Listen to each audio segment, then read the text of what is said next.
Hey, what's going on? Today I'm going to answer the question, is React good for SEO?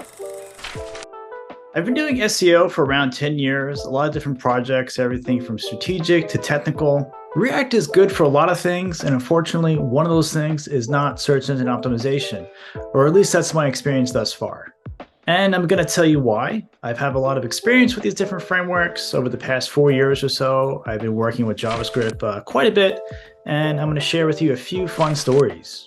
One of the stories I want to share with you is basically I had a client many moons ago, and basically their developers, without notifying us, just changed the homepage completely into React, completely into a JavaScript framework. And what happened was almost immediately, probably a week later, their traffic just plummeted. I wouldn't say it was completely removed, but rather it just had a nice little dip that, as you can imagine, everybody kind of panicked and wasn't happy about.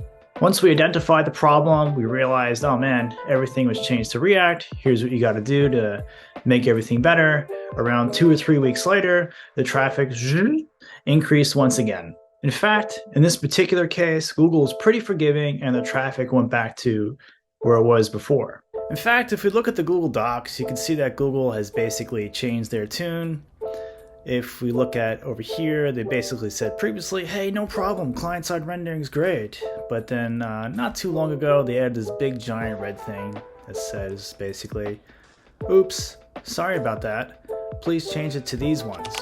Your first question is probably, why all of a sudden is Google saying we can no longer render this JavaScript stuff? My guess is that with AI becoming a thing, more content being produced than ever, that Google's just strapped. They simply just don't have the resources to keep claiming that they can render all this JavaScript stuff without any problems. In fact, for years, a lot of SEOs knew that all this JavaScript stuff wasn't all they claimed to be. If you think about it in terms of steps, with client-side rendering, you're just adding more steps. You're adding more stuff for search engines to do. This simply isn't ideal. If you think about it, if 4 of your competitors, they're all leveraging server-side rendering, static rendering, and you're not, they're more than likely going to have an advantage over you. If you are using client-side rendering, it doesn't mean you'll never rank. It means you're just simply at a disadvantage compared to everybody else. So your next question is probably, what do I do? And quite simply, all elements that are search engine facing or people facing, you want them to render server-side or statically.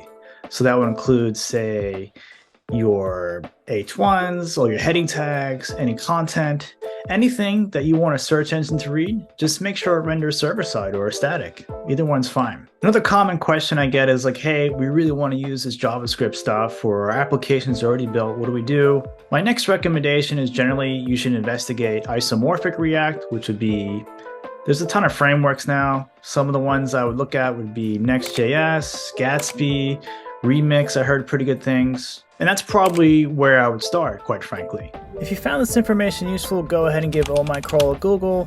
You'll find us right away. We specialize in strategic and technical SEO stuff, so hop on the mailing list, give us a shout, whatever your heart desires. Thank you and goodbye.